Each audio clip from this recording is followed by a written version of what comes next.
What's going on, guys? Welcome to another edition of the Narik channel. I'm your boy Narik, and in this video we're going to be reviewing The Flaw in All Magic.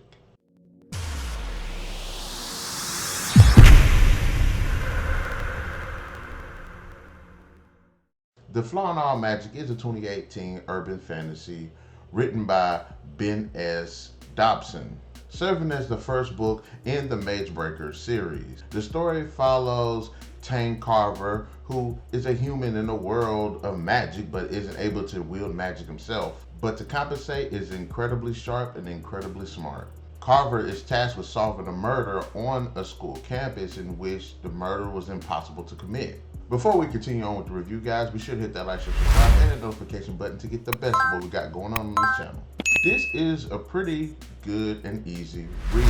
Not only does it have some really interesting concepts, it has some really interesting characters, some really interesting creatures, and the story overall is entertaining.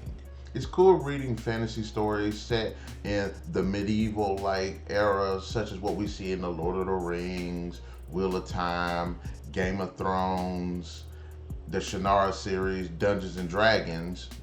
But I like seeing fantasy in the more urban setting, such as what we see in the Crimson City series, as well as the Daughters of the Moon series, or even steampunk, such as what we see in the Immortal Empire series.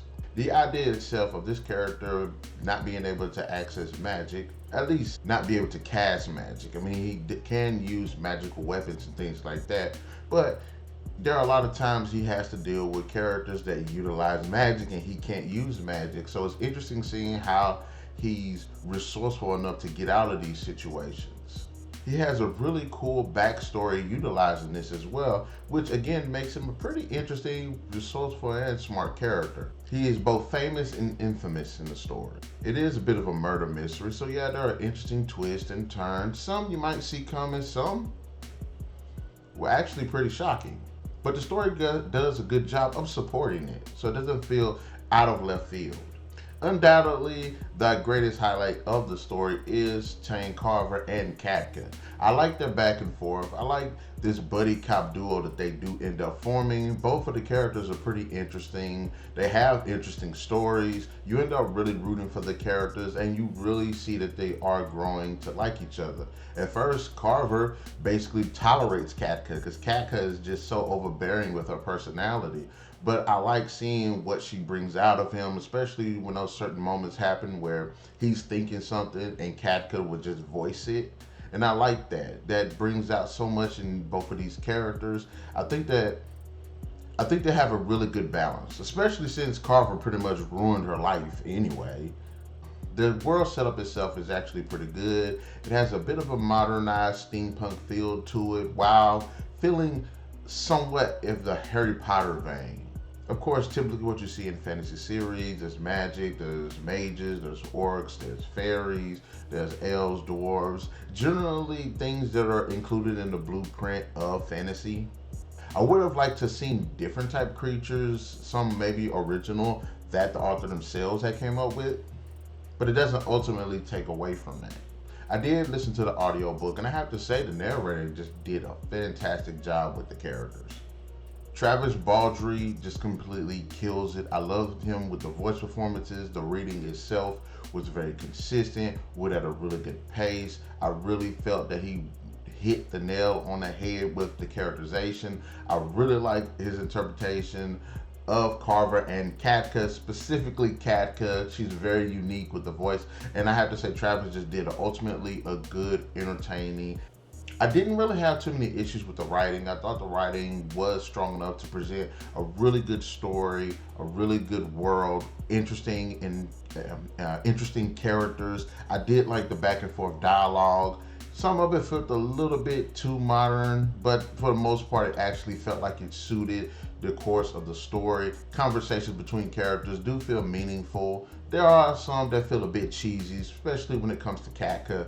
But ultimately, I do think the writing was actually pretty good. I like the direction. I think Dobson has something right here that's very unique.